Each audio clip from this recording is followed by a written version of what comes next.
Olga De Silva. Hello, everyone. Again, I'm Raga Olga De Silva, or Totally Out Now, as you know me.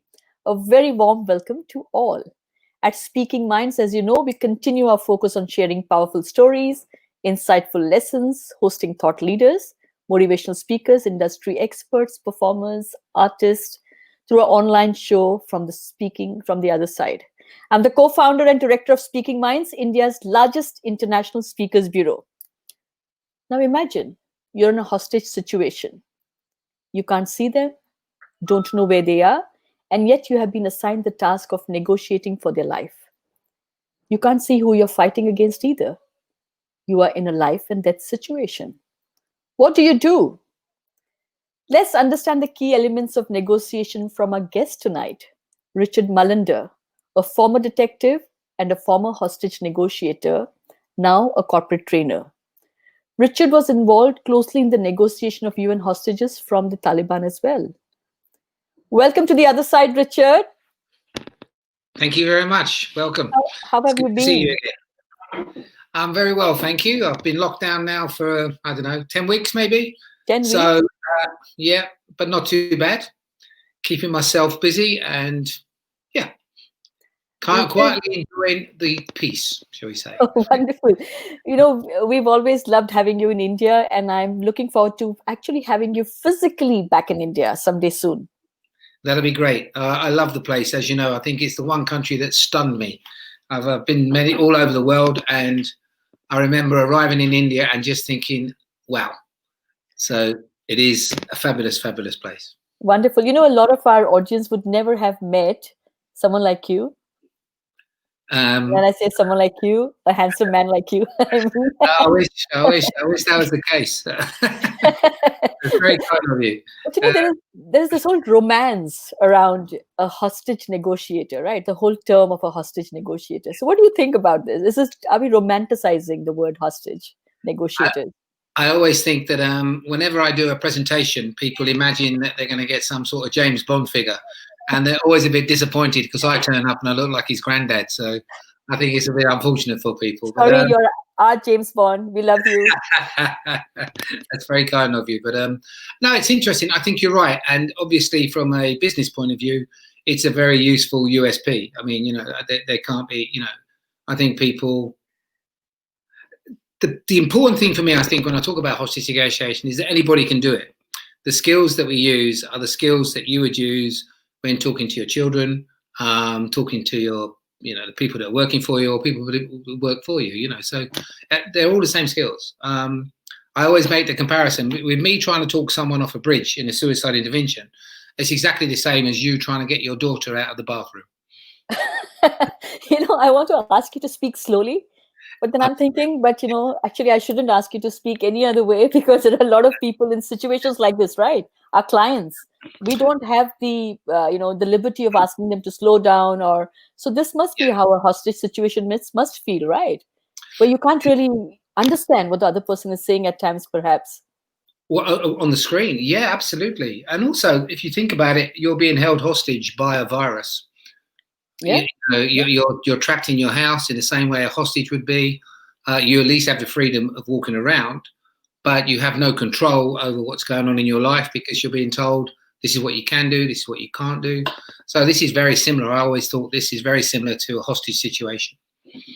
So, but, we talk a lot about listening. You know, I mean, I remember all your workshops that we've attended and we've hosted. But what is listening, really? What does that even mean, that word? Well, I think very few people really understand the importance of listening and very few people know how to listen properly. As you know, if you ask anybody, teach me to listen, they are they're always nonplussed. They don't know what it is. Everyone says, well, you use 2 ears, 1 mouth. That doesn't mean anything. You know, I think it's listening. You have to first of all know what you're listening for. What are you trying to achieve? I mean, that's the first thing. Always have your outcome very clearly in the front of your mind. And then secondly, you listen for certain things. You listen for facts. So these are the facts. You listen for the emotions, how the person's feeling. You listen for their motivators, what's driving them to do whatever they're doing. You listen for what we call currencies, which is basically what makes that person tick.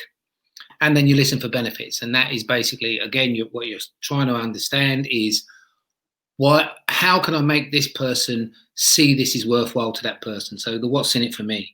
And the only way you can do that is if you understand where they see the benefit. So that's what you're always listening for. Sure. Sure. So, but in a situation that you were in, for instance, many years ago with when you were with the UN, right? And you were working with them to release, for the release of some hostages. Yeah. So how did you manage that? Was it tricky for you considering you were back here in London and they were somewhere else? So how did you manage? So what role did listening play at that point? Well, quite often in a international hostage situation, we would be in country. So I was in Afghanistan actually working with an interpreter, which is always very difficult because, of course, you don't get the nuances of the language. But first and foremost, you need to understand why the people are doing it. So that's the first key, is why are these people taking people hostage? And if you look at the Taliban, for instance, the Taliban came about because they were being very badly, the Afghanis were being very badly treated by the Pakistani defense forces and people like that. And they created a vigilante group. And that vigilante group was to look after the people they were dealing with. So that's where the Taliban come from. So that's there. If you look at ISIS, at the time of the Iraq war, the Iraqi army and the Iraqi police force were disbanded. And so these people who had been in quite important positions were suddenly nothing of them. So again, so they created ISIS. Now, you don't have to agree with any of it. Somali pirates they were doing all the pirating because all of the fish had been fished out of their sea, so they had no industry. So again, you don't agree with their methods, but you do have to understand why they did it in the first place. The moment you start to understand, and the moment you understand the person in front of you, then actually you can design your proposition to make them get what they want, or at least appear to get what they want, whilst in the way that they want it, rather than the way you think they should do it. So do you think that motive or intent or objective or outcome, those languages that we use in the corporate circle, right, are they important? What if you don't have that kind of time? Oh, people give it away all the time. People give it, yeah, absolutely. You can't help talking without giving away your motive. You can't, and absolutely. There's the people in every time you give an opinion on something, you're telling me your values. If I said to you very quickly, what do you think of President Trump? If I said to you, what do you think of the Indian president and what he's done around the lockdown? By you just giving me your opinion, you're telling me all about yourself. But do you think sometimes we don't have that kind of time? Have you been in situations, for instance, that are, apart from the hostages, you've rescued people, or you've been in a situation where they needed rescuing, but you didn't have that kind of time? When people are trying to, let's say, kill themselves, jump off a building, do they give you time to negotiate? Well, you have to. Yeah, well, I mean, in some cases, if they're going to jump and they jump, there's nothing you can do about that one. But the moment they start talking, whenever anyone starts talking to you, then you've already made the time. It doesn't take long. So you're saying that when somebody talks to you, reaches out to you, that's when you know that they're actually trying to give you that time to negotiate? Not necessarily. It may be in some cases where someone wants to jump and they just want to tell someone their story before they jump. I see. So it won't necessarily be that they will, they'll necessarily come off. And sometimes people find themselves in a situation and they're not sure what to do. So they talk it through with you. And then, of course, if they can, they make the decision to jump or not. I mean, I was lucky they didn't jump. I didn't have anyone jump on me. So I was fortunate in that way. But I think everyone has their own choice in the end. And, of course, a lot of it's around dignity. This is the other big thing that people miss is, we had people on bridges say, I have to jump now because what will my neighbours think?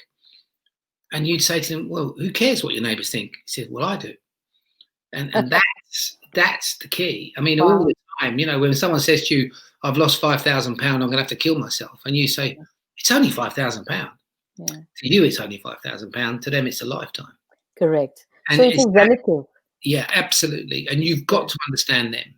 You must understand them. And that's the key. So listening is the core of all communication. Absolutely. So you think empathy plays a role? When listening, empathy plays a role in listening? Sympathy. I don't think pity. I think sympathy. I mean, you should sympathise. I think there's a big...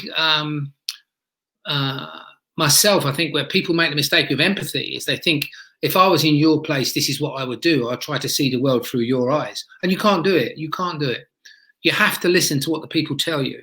And then in understanding is true empathy. Sure. not imagining what it's like to be that other person. You can't be that other person. Every single person in this world is unique.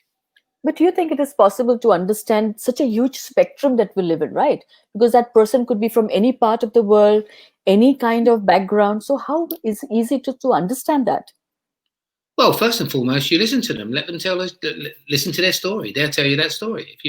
We were talking the other day about in India. You know how the people in India, some people in India, are struggling really hard because they've got no money, etc. You know. Now, for me, I can't begin to put myself in their shoes. I've never been that poor. You know, I've never been that Yeah. desperate. So I can't begin to. So then you start thinking, well, I said, tell me what it is. And then you start to understand, well, my family are hungry. You was talking about some women that have been left at the railway station. Well, why would anyone do that? Well, because if you've got to feed 10 people, then you have to make a decision as to whether this person, and all of those decisions that I've never had to make and could not possibly make. Because sitting in where we're sitting, we'd say, well, that's horrendous. Well, to us, it's horrendous because we got the money, we're affluent enough to do all of those things. And I'm sure they don't want to put their mother at the railway station. That's the last thing they want to do. But does my 5-year-old deserve more food, or does my mother, who's already done 80 years? And I can't begin to imagine what that must be like. And I'd be absolutely, I can easily judge, but I'm judging from here where I've got, a pantry full of food. I'm not judging from somewhere I've got no food, so. Sure. No, and to empathise or to pretend that you can understand how that person feels, I don't think, unless you've been in that situation. And even if you've been in that situation, you may have a good relationship with your mother, you may have a bad relationship with your mother. If you've got a bad relationship with your mother, then it's probably easier to leave her at the railway station. If you've got a good relationship, then it's probably harder, and it's all of that stuff. So every single person is unique. Sure. And we need to understand that. So Richard, you've been in many, many challenging situations. Over the last few years, we've kind of discussed a few of those. So what is that one challenging situation that really stands out for you? Can you share it with our audience? Where your own, sorry, and I'm going to complete this, where your own listening skills were challenged. My own listening skills was when recently I was told that I had cancer and I had to have a kidney out. And I remember sitting there thinking, okay, and I didn't know at that time, so I was just about to be told. And I got told it. And I think the moment you said you have cancer, then I didn't listen to another word. It was like, okay, now my thoughts have gone straight to how am I going to approach this? What am I going to do about it? What am I going to feel about it? What does that mean? Does it mean I'm going to die? And immediately my head was full of loads and loads of questions, my questions. And so I wasn't listening to a word they said. And unfortunately, my wife did. And she picked up on all the other information. But it was really interesting. So even though I consider myself to be a good listener, when you're very personally involved, when you're very emotionally involved, it's very difficult to maintain that level of listening. I think that may be a bad example, but I think that's the best way I can decide it. So that's why I would never negotiate for one of my family in a hostage situation, because I'd be too emotionally involved. Sure. So if you're too emotionally involved, you're saying that could be a huge barrier. Yeah, it stops you listening because you're trying to, you're already interpreting, you're thinking, you're asking yourself loads of different questions, and it's why I think if I was in any situation, especially with business, I'd take someone in to do the listening. Sure. And the second person is not allowed to talk. I think that's the key. I think where the mistake is made so often is we think that we can interpret, listen, keep the other person talking, to all of that stuff, but actually you can't. You need a second person. But sure, see now, Richard, you and I are having this conversation. We're doing it online. I know when you're in a live situation, it's completely different to an online situation. So how do you bring in a third person or a fourth person who will sit back, take notes, listen? So how do you do that? Online? Yeah. Oh, that's fairly easy. I've got someone sat opposite me now taking notes, and you can't see them. I see. I haven't got notes. I have. But you have. I mean, you've got Nicola working in the green room doing all that stuff. So you can have all of those people doing that. So it's very easy to do. I mean, that's quite simple. I mean, in fact, it's easier to some extent because it's difficult. If I was doing this now, I'd also have a lot of prompts in front of me. Sure. Which I don't have. But if I was going to be doing a hostage situation, I'd have a lot of prompts in front of me. If I was going to do a big business negotiation over the screen, then I'd have prompts in front of me that you can't see. Is So, it a huge responsibility, Richard, to be in a negotiating situation when you're negotiating somebody's life and death? you don't. I genuinely think that the best negotiators don't consider there's. It's not a responsibility. It's almost a privilege, I suppose. Wow. But it's not even that. It's not about me. It's about them. And I think that the good negotiators make that differentiate that right from the outset. You know, you never walk away from a negotiation thinking, "Look at what I've done." You only ever walk away thinking, "Thank goodness that's finished." So what is failure, success and failure in a negotiation situation? I mean, well, for us, it was simple. They either lived or they died. There was no in between. And no matter how hard or how much you thought or how well you'd done, you know, and how much effort you put into it, if the person died, there's always a sense of failure. I think it's because it's like, well, what could I have done? I think the first question they ask is, what could I have done differently? What could I have said? Why did I say that? And then you review it and you review it and you review it, and to see whether you could do anything differently. But it's really difficult. That side of it is really difficult. Yeah, I mean, but there is no negotiation. We don't negotiate as hostage negotiators. You either win or you lose. It's as simple as that, really. Wow. So have you ever been in a situation where you felt you could have done better? Oh yeah, loads. Yeah. Tell us, give us Too many an to mention, example. really. Well, I remember that I did one negotiation on a Tuesday, which was like, I suppose you could argue was the quickest. Well, it certainly was the quickest one I'd done. Within 2.5 minutes, I had a woman off a bridge, and it was just pure fluke. There's nothing good about it. She had a tummy ache. They told me she had a tummy ache. I said to her, "I've got some tablets here. Do you want them?" She said, "Yes, please." I said, "Come over, you can have them." And she came off the bridge. I mean, it took nothing from me. It's Wow. just the fact that I knew about the tablets. Yeah. And I was kind of, you know, like, kind of glorying in the praise for about a minute. And then on the Friday of the same week, I went to speak to someone in another situation who was going to kill himself.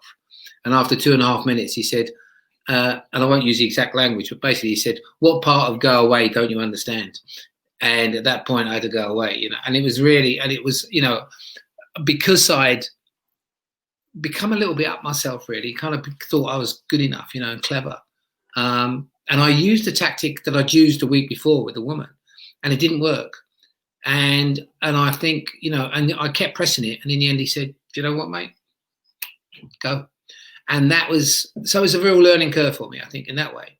And I think we have to learn all the time. You know, it's not, I didn't see it as a failure because someone got him off anyway. So it wasn't, you know, it was always down to me. There was a team there, you know.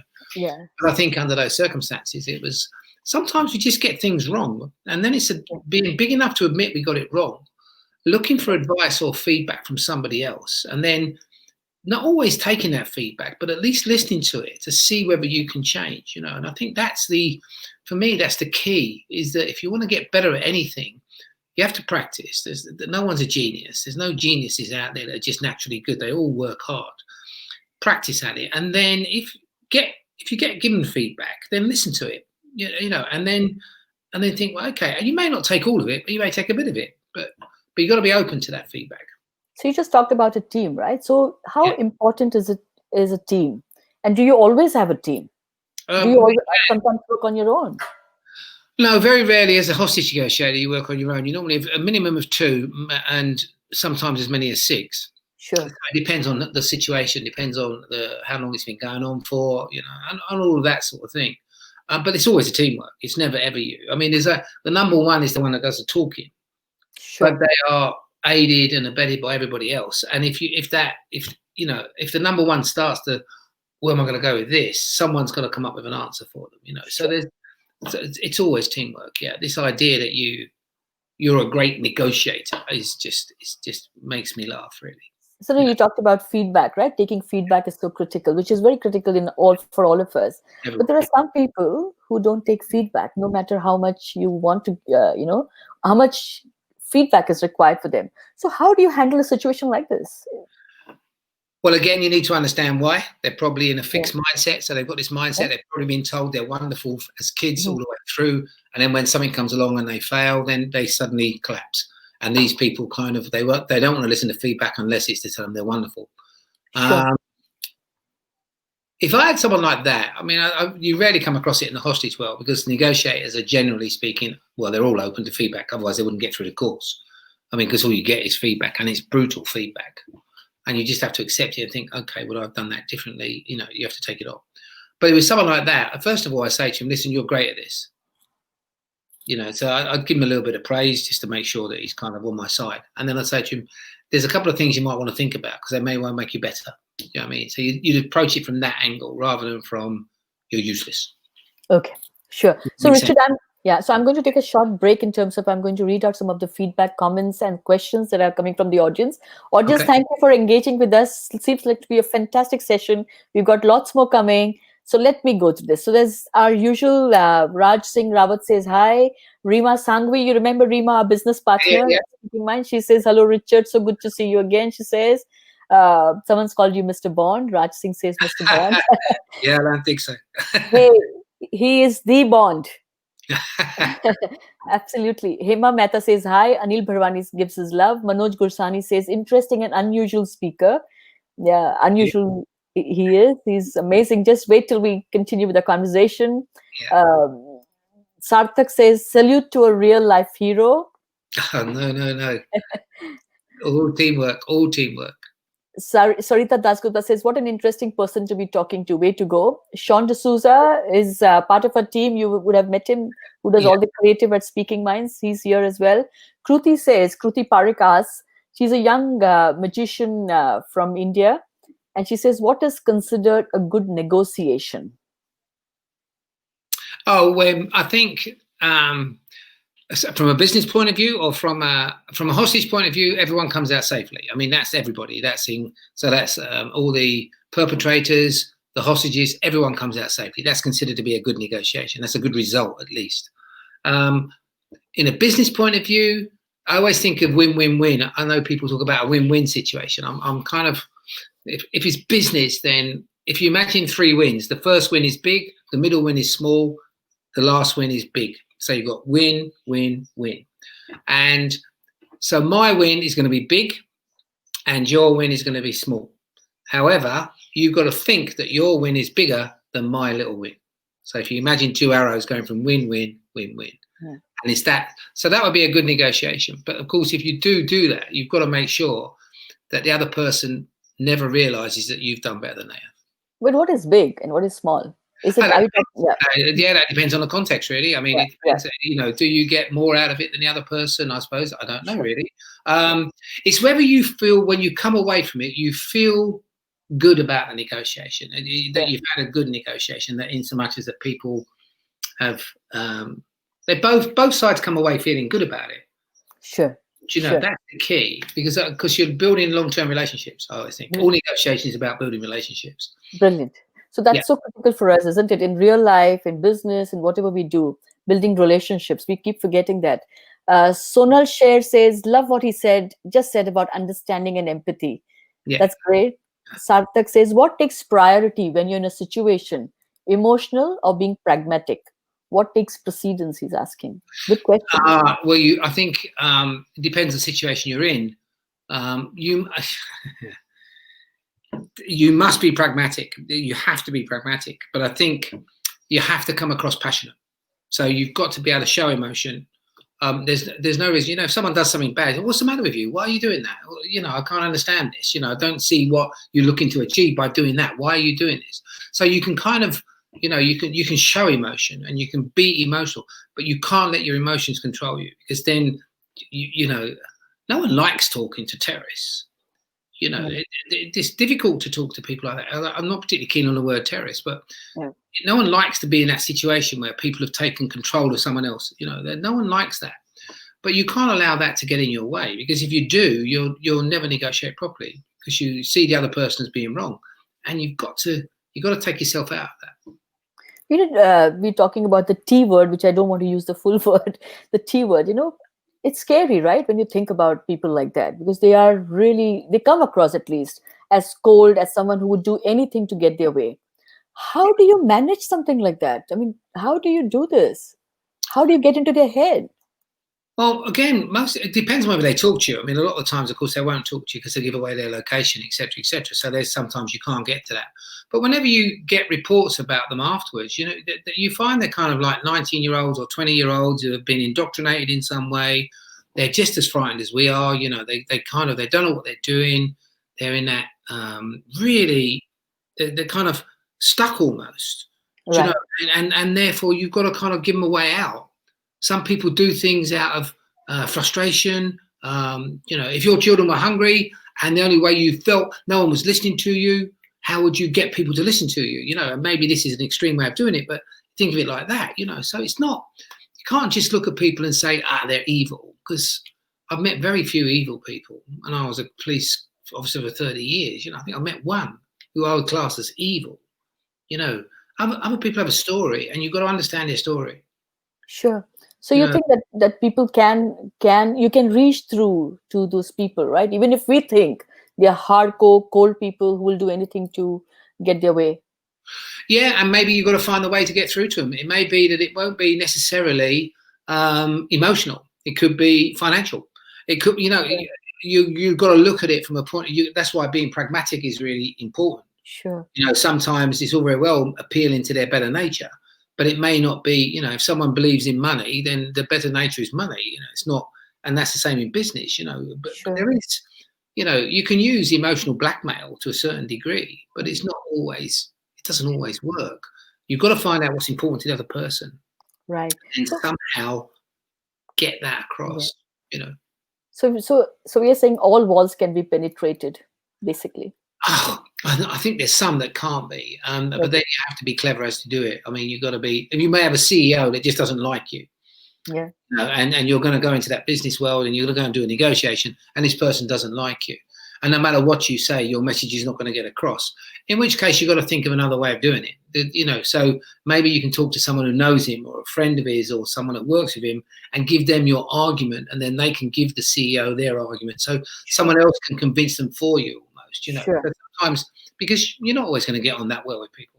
But what you're saying is that there's always a way around. Well, not always. I mean, I'd Okay. be wrong to say there's always a way around, but I think you shouldn't stop thinking. I Okay. think the problem is the moment you say that won't happen, you stop thinking, and I think you should always be thinking. Okay. And then because there may be just a crack, you know, that you think, hang on a second, let's have a look at that. You know, So the moment you see a crack somewhere, Richard, is that when you then use no, your no, skills? no. That's No? when you Okay. think, right, okay, what has that told me? All right, Okay. how can I make? You're never going to get through a little crack. What you want to do is create a hole, but you're going to have to create a hole by listening to the other person and then expanding on that crack. You know, pushing the crack open. You wouldn't go jumping straight in because I think that would be they're not. They just close it. Gosh, this is really a skill, isn't it? I can see that I would love to get trained again because all these myths that we have around listening and communicating and Yeah. negotiations, right? I'd love to. I'll talk to you more about it. I'm just going to take some more questions from here, Richard. Kim Chelar says, Richard, how do you get over these situations where someone didn't quite accept the suggestion? Oh well, then you've got to be persuasive, and then if they don't accept it, don't be frightened of objections. I'd always say that. Do not be frightened of objections. You need to know what their objections are because you cannot. If you don't know what their objections are, they'll just say, "I don't want to do it." And, well, why not? You know, you need to know the objections. Never be frightened of the objections because whenever you get the objection, you just think, well, okay, how can I do that? You know, how can I manufacture something, or how am I going to get around that? Because objections are just objections. Fantastic. We've got Sonam Kalra, another talent we manage. She said some amazing things. She says, you're amazing. Love the variety of speakers you curate. So, but we've got interesting people, Sonam, like you. Sonam runs workshop on finding your voice, for instance. Yeah. You know, how to stand up for yourself, which is very interesting as well. And lots of questions coming in. Which one is difficult whether on the phone or face to face? I prefer the phone. Oh, you do? I do, yeah, every time. Purely because I can't see you. If I can't see you, then I'm not distracted by what you look like. I'm not distracted by, and if someone's being injured, it's very difficult to stay unemotional when you can see something happening to somebody. If you can't see it, you just can stay colder, I think. And I think, yeah, if you said to me which one do I prefer, the phone every time. Yeah. And so what if you're not able to understand them well over the phone, right? That's a typical issue that people seem to have. Phone connection is bad, network is bad. language barriers. You can't see Okay, them. well, if you give me a choice, then I'd say I'd like to see him face to face. But I mean, if you're telling me, if the phone's working, then I'll go on the phone. I mean, every time, yeah, every time. You know, but these conversations you and I have had in the past, and we said these whole myth about listening and communication, that Yeah. we should see body language, and I can see you, I can look into your eyes and see whether you're lying or you're playing, but you can't see all that when there is a barrier, right? And you're on the phone. So I'm not a great lover of body language. I've always said it's one of the great myths. I think it's just nonsense. 7% of communications in the word spoken is just rubbish. I mean, if you want to find out about anybody, you've got to listen to the words. And the body language means nothing. If your listeners now want to turn off the picture if they can see the picture, and then or turn off the volume, they won't be able to hear anything. So it doesn't mean anything at all. So I ignore that. I just think it's, for me, I don't need body language. I don't need anyone to give me body language. What I need is to listen to the words they're saying, because that gives me the clues. That's the clue, right? So Dhanashri Shetty says, hello, Richard. And she says, would be great if you can share a few mistakes that should be avoided during negotiations. Oh, very difficult, really. I mean, it's like everything else, never jump to an assumption. Do not assume anything. That's the key. Let me just close this door a second. 1 second. Sure. Yeah.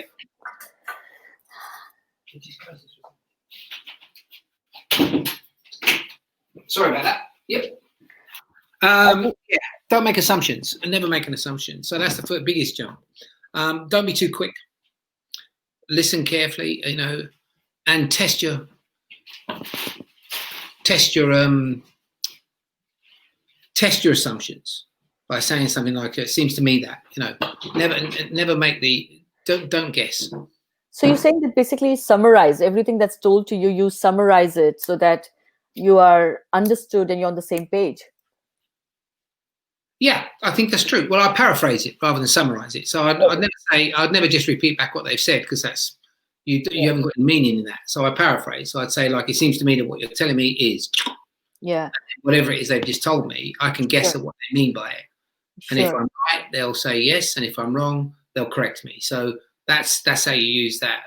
You can't just summarize the words back. I mean, you're just repeating the story. You can summarize facts. You summarize facts, but you always paraphrase emotions. Sure, because we work in different geographies ourselves. So sometimes I find myself in a situation where I've understood it in a certain manner, but actually I've not understood it really well. And so when I've gone back and said, "Oh, this is what you meant, right?" and they say, "No, this is not what I meant." Yeah. But the interpretation of that could be different. So we are saying that we paraphrase it so that the interpretation of whatever is communicated to us is understood well. Yeah, and I think if you've got, even though you may think that you know what they're saying, I'd still say to them to make sure. I say, so what we've been talking about this, and this, and from what I understand, this is what you mean by that. And I'd finish it with that, because that way, then they say, no, it's not like that at all. It's like this. As I said, if you're right, they think you understand them, so they like you, and if you're wrong, they'll correct you. Sure. So Kim has come back and she said that while we were talking about the win-win, it has to be a win-win-win, whatever. And she says, how do you decide what matters to them? Well, again, by listening to them. And that's the only thing you can do, really. They'll tell you, again, when you do your initial investigation, which, call it an investigation, call it what you will. But when you do that initial investigation, then it is, you've got to make sure you understand all of that. Yeah. See, typical questions that people are asking, and Kim, I'm not audience here. I may not be able to take all the questions, but some of the typical questions I'll summarize is that, how does it make you feel personally? Does it get to you? This situation that sometimes you find yourself in? No, I don't think so. You have to be objective to yourself. You have to be pragmatic. I'm a pragmatic. I'm very pragmatic. So I think,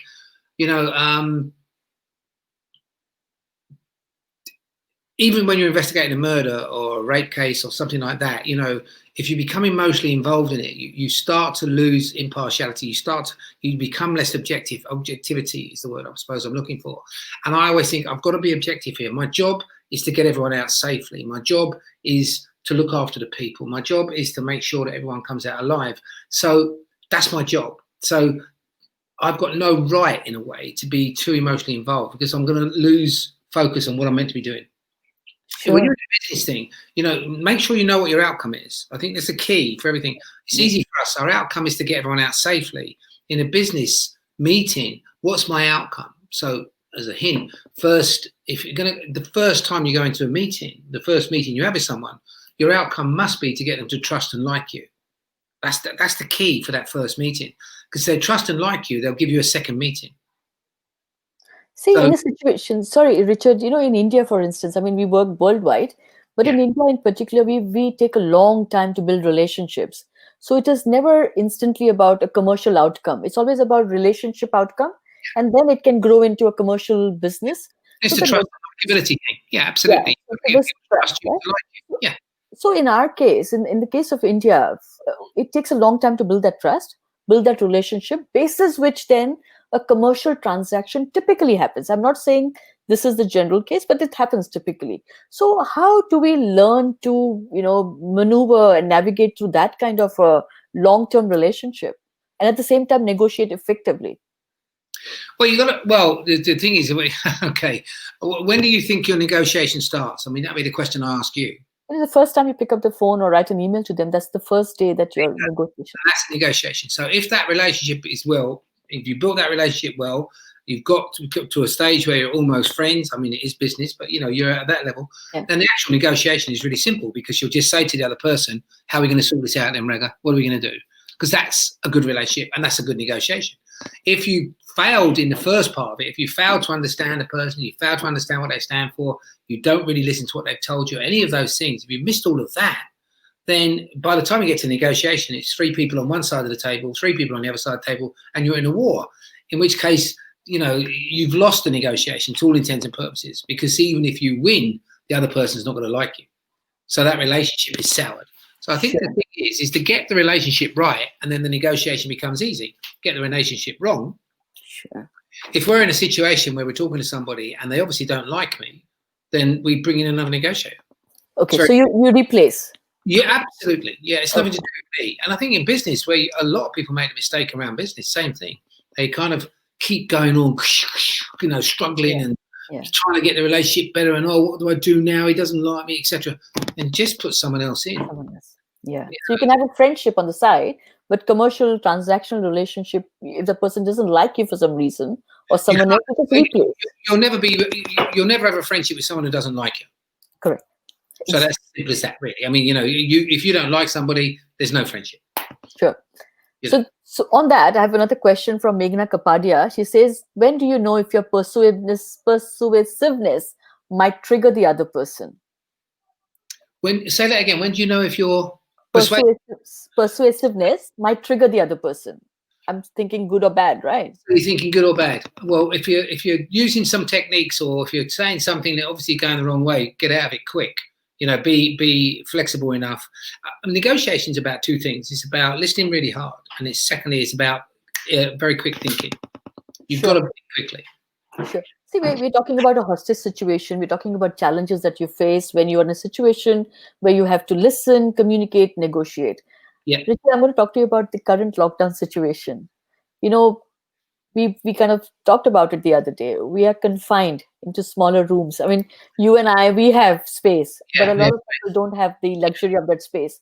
Now, a lot of domestic violence is now making rounds because of whatever, some naturally so, and in some cases, is getting out of hand. So how do you manage a situation? Because I think some of us are held hostage in a manner, to say, right? Yeah, and we get frustrated. And we get frustrated with each other. We don't understand each other. We start to fight each other, and small things become big things. I think the key is to sit down and say, look, first and foremost, say, look, this is what happens when you do this. It really upsets me. You can do that sort of thing and have a discussion, have an open debate about it. Yeah. So I'll just get my son to close my door for me. Thank you. The other thing is, if you have an argument about something, most people argue about something that's gone before. And so therefore what you're doing is you're fighting over something you can't do anything about. It's done. Right. You have a choice. You either walk away, which in this situation you can't do, or you just take it straight to the future tense. And what you say to the person is, look, I'm really sorry. I shouldn't have done that. How can we make sure I don't do it again?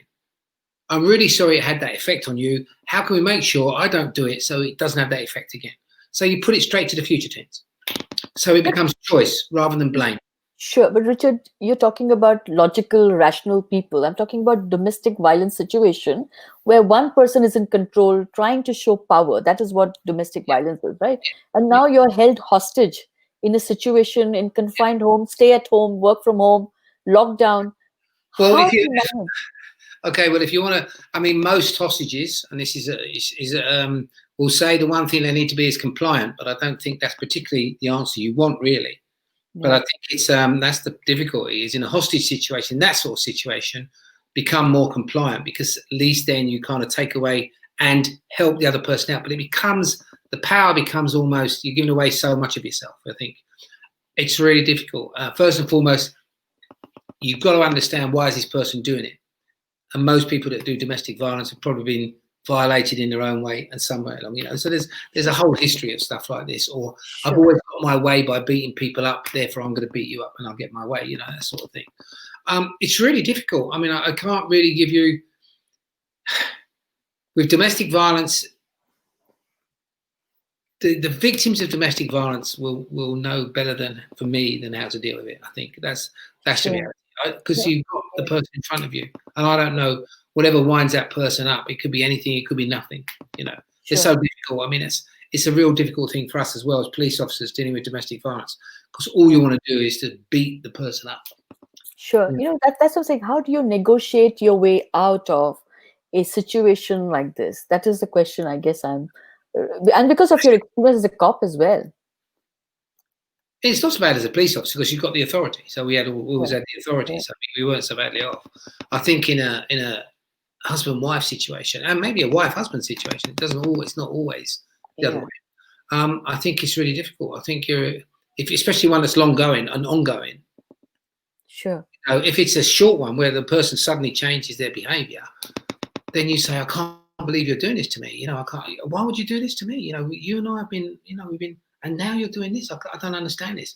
Because in that, I think probably in those sort of situations, if it's a one-off because of the coronavirus thing, then it's almost like you appeal to their normal behaviour because this is something that's different.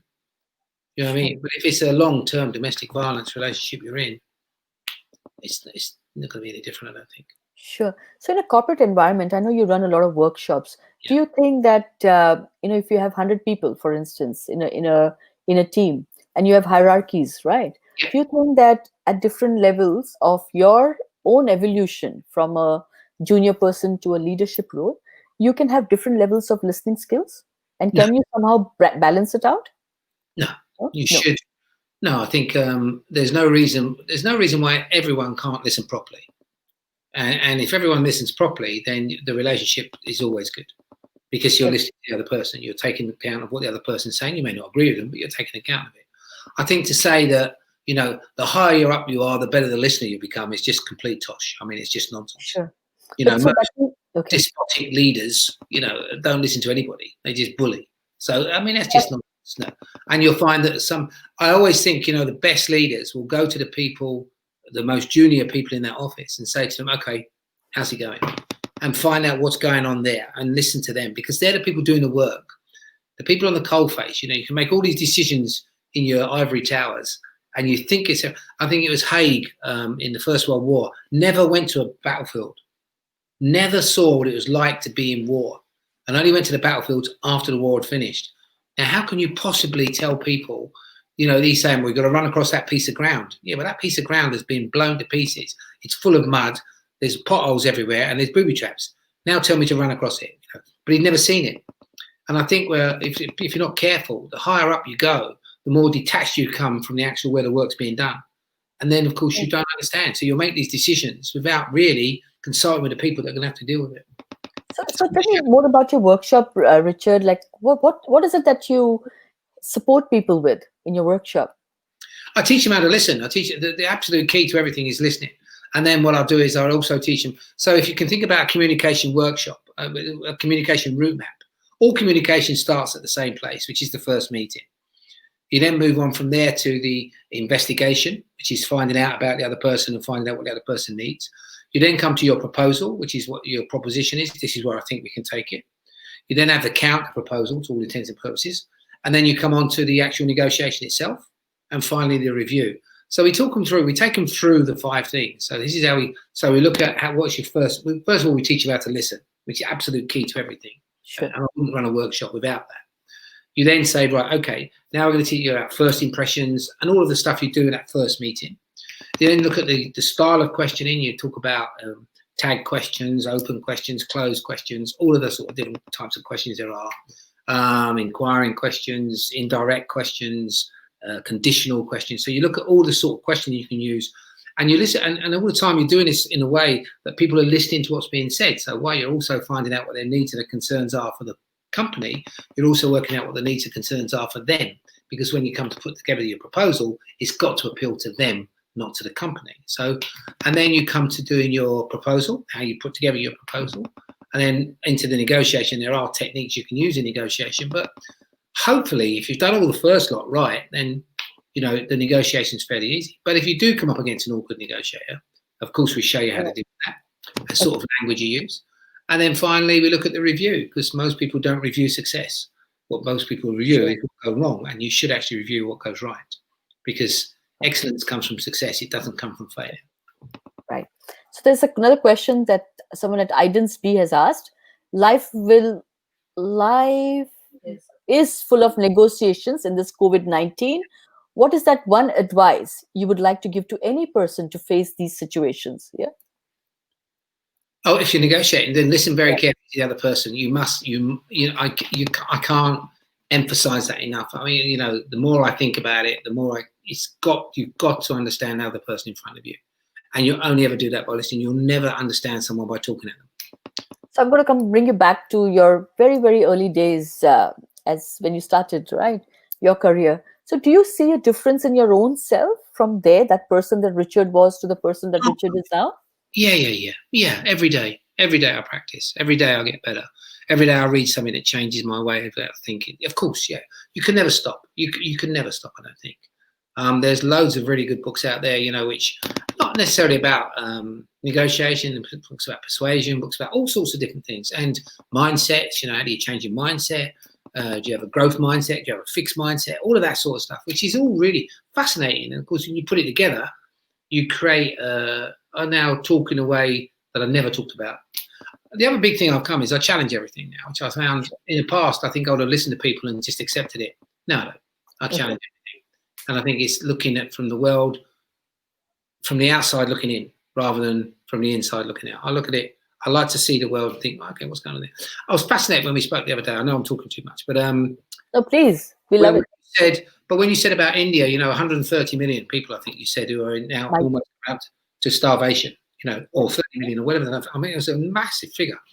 And we don't even, you know, we don't even think about that in this country. When you're in England, so you know what it's like. It's never even mentioned. But one of the keys is, I think Trump said this, and I'm not a great lover of Trump, but he said, is the cure worse than the illness? You know, and are we putting 130 million people's lives at risk in India alone? You know, is that worth this, or are we prepared to lose maybe 1 million people, you know, who get the disease, but you haven't got 130 million people starving? So I don't. These are questions that no one really wants to ask. Sure. Yeah, sure. For me, I look at it from the outside thinking, blimey, what would I do? You know, what's that really telling us? And I don't know the answers, but I mean, I like to challenge, to say, why are we doing this? So what we're saying is that so you're saying that you are continuously reinventing yourself even now, right? Because I would have thought Richard Mullender, wow, with so many years of experience, as AC expert, we see you as an expert negotiator, right? Around the world, people invite you for these talks and for these workshops. So for us, you're an expert. But you're saying to me that even despite being an expert, you're continuously reinventing yourself. You're learning every day. And I think that's a huge salute to you. And well, expert it starts with X, so it means you've gone. You know, the word remains. It's a gush of water, so I'm gone and I've been a gush of water. No, I think that it's almost you know, if you stop thinking and if you start believing that you're really good at something, then give up, and that's the reality, because you're not. You know, again, look at us, we've had to change. Look at us now. We never thought a year ago that you and I would be sat opposite each other in a computer, miles apart, talking like this, talking to people. And so, you know, what do we do then? So we just sit here like, we don't. We have to learn, and you're constantly learning. And I know when I run workshops on the screen, it's much more difficult. Not for the people; they get the same information, but somewhat. But 4 hours, I do 2 hours on a screen, and I am exhausted. Yeah. You know, which I think people, because you don't get the energy from the class. So that 2 hours, and equally, people watching me for 2 hours will get exhausted. It's like, well, stop, you know, get him off, God's sake. And so it's kind of like, you know, and therefore you have to do more exercise. So you've got to keep learning. If you're not learning, you're dying, you know. I mean, Sure. A very, very interesting question has popped up from Raj Singh Rawat. You may decide whether you want to respond to this or not. Which one is difficult to deal with, a man or a woman? A better question to answer is, who's the best negotiator? And without doubt, that would be a woman. Oh, is it? And why? Please. You listen better. And this is, I mean, it's a huge generalization. So please don't shout at me as being sexist. I mean, I'm not. Men solve problems by fighting. Women solve problems by, well, they don't solve problems, they share them. And I think the biggest complaint I hear of women is, my husband never listens to me. and it's, because we tend to solve problems. We in the school playground, if there's a problem, we solve it, and we solve it by hitting the other person. It's quick and nasty, you know, and that's why men go to war. And it's the way we solve it. But as I said to you, it's a huge generalization. Don't, yeah, sure. No, I'm just going to ask you. You know, this man's an idiot. Yeah, okay. That's what I think it's, as a generalization. But yeah, the best negotiators that I've worked with are women, certainly. The best team is a man and a woman, because the man will go to the problem quicker. Balance. So to some extent. So I always think the best team is one of each. Okay. But, if you said to me who's the best negotiator, yeah, one. But you said earlier that, you know, like, for instance, women are very emotional, right?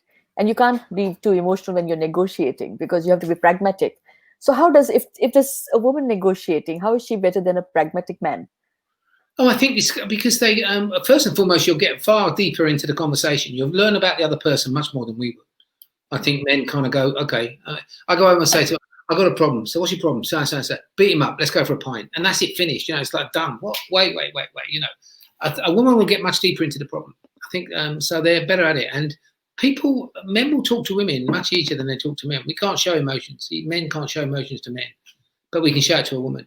Not too much.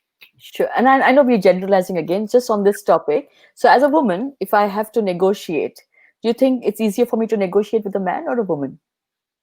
Two women, two men, one man. The only person that can answer that question is you. I don't know, actually. I think I can come both. If there's two really good women negotiators, that would be an interesting negotiation to listen to, because I think they would be learning. They know how to listen better than us. You know, they wouldn't go too quickly to get to the jugular. Interesting. So when you put a team together, I know we've taken so much of your time, Richard. I said half an hour, and it's nearly an hour. I'm so sorry. Gosh, I could talk to you for hours. So Richard, when you put a team together for a hostage situation, for a situation which is similar to a hostage situation in a corporate environment, say for a negotiation situation, so do you look at different kinds of skill sets, or it is just the best person for the job? I think first and foremost, whoever's done the relationship, whoever's built the relationship is the key. Sure. So that's the person that should be running the negotiation, because they've got the relationship with the person on the other side of the table. And then I think you'd pick, if you've got the choice, you'd pick the team that you want. In hostage world, the first 4 people that turn up become the team. So it's only subsequently, if it goes into a much longer negotiation, which goes on for a week, for instance, something like that, then you start to think about who's the composition of the teams. But initially, whoever turns up first does the talking, you know, and it's as simple as that, really. So we don't have that luxury that we can move around too often, you know. Sure. But, I mean, but I would, you'll know the best people. Some people are really good at listening. Some people are, you know, if I'm a good listener, don't put me as number 1. I'm wasted. Okay. Yeah, you know, because the number 2 will pick up far more than the number 1. Now, having made that decision, then also make the decision that no decision is going to come from this negotiation. Because until we've got me listening to what's being said, and I can talk to you in order that we can then make a decision how we're going to take it forward. So you may need to get a timeout. You may need to say, look, okay, we're going to come back in a couple of days' time. Do anything you want, but give me the opportunity to tell you what I've heard. Because that's where the learning comes from. And if there isn't enough time, then just say you've got to go to the toilet. Make some excuse that you can leave, and then I'll come out and have a chat. Like you did, you went and shut the door. Say again? I said, like you did, you went and shut the door. Yeah. Yeah. Exactly. You can go up and you can say, excuse me. I always say that for me, this is a terrible thing to say on live broadcast, but I always say something like, I had a very strong curry last night. I'm really sorry for that. Oh, you love your curries. But of course, it's like, and they'll probably laugh, but no one's going to stop you leaving, are they? Sure. You know what I mean? So it sounds ridiculous, doesn't it? There's one last question from the audience, and then I want to share something with you and ask you something before we let you go for the evening. It says, what is that one thing that helps us succeed in a negotiation? Patience or perseverance or listening? Oh, listening must come first. You can have as much patience as you want. If you're not listening to it, you're not going to work anything. Perseverance, most of the time you need perseverance because you've not listened to what the other person said and you're trying to batter them. So I think I would put listening above everything. No question about that. I think it's listening. Yeah, listening. Yeah. Okay. And he also says being dominant, perhaps. I don't think so. I think if you see, depends where you are in the relationship. Why do you want to be dominant? Why is that? You have a negotiation. Negotiation is a compromise. So it's like, if you're dominant, if you dominate me, I won't like you. So if I'm any good, I'll make it awkward for you. Fantastic. So Richard, amongst all the experiences you've had, and you've shared some of them with me, thankfully, thank for that. But what is that one experience that makes you smile each time you think of it? That one memory, can you share with us? Oh gosh, which one made me laugh the most? Smile, you feel happy in your soul, that, wow, I'm glad I managed to do this. Oh gosh. Well, I think there's every one of them had a different moment. There's some that make you laugh looking back on it, and some that I was dreadful at but managed to get them out. But I think there's not one. When you see someone come out and they're happy, and they're saying that moment, it thinks, oh, no, that's worth it. Everything I've done has been worth it. But it's not about me. It's about them. That really, and I don't mean that. I'm not trying to be some sort of like saint or anything like that. It really is that there's just the sense of relief. I think that's the key. And then the laughter afterwards. You've been talking to people on bridges who are going to kill themselves, and they start laughing with you, and that's great. I think that's kind of like. They say, well, it's ridiculous. No, I'm freezing. And you kind of, you just be normal, in that way. And they go, oh, I'm really sure. I had one chap always made me laugh. He said, I hate heights. And they're always on top of bridges and high-rise buildings. Nightmare. And he said to me, you don't like heights, do you? I said, no, I don't. He said, oh, for God's sake. And he came off. Brilliant. I love that story. Yeah, but it was just, you think, okay, I won that one, but... vulnerability. But that's it anyway. Vulnerability. But on that happy note, Richard, thank you so much. I have to thank you. I can't believe that you've given us an hour of your time. No but worries, honestly, we will bring you back. I know your workshops are absolutely fantastic, and I'm sure all the audience listening in will want to bring you over and host you online. We're available. Thank you. Yeah, absolutely. Thank you, and thank you to the audience as well for the fantastic engagement that you've had. I want to thank two people, Nicola Fenton, who's kept us going and kept us alive on a Facebook Live. Thanks, Nicola Fenton. Sean D'Souza, who does all the creative for us. Thanks, Sean. Speaking Minds is very pleased to bring in such fantastic people to you, such stories that, bring us joy, but also keep all of us going. Thank you, everyone. And on the 3rd, which is day after tomorrow, we will have Milind Soman here. Don't forget to tune in, 8:30 p.m. India time, 4 p.m. London. And thank you. Love you so much. See you soon. Take care. Okay, bye-bye.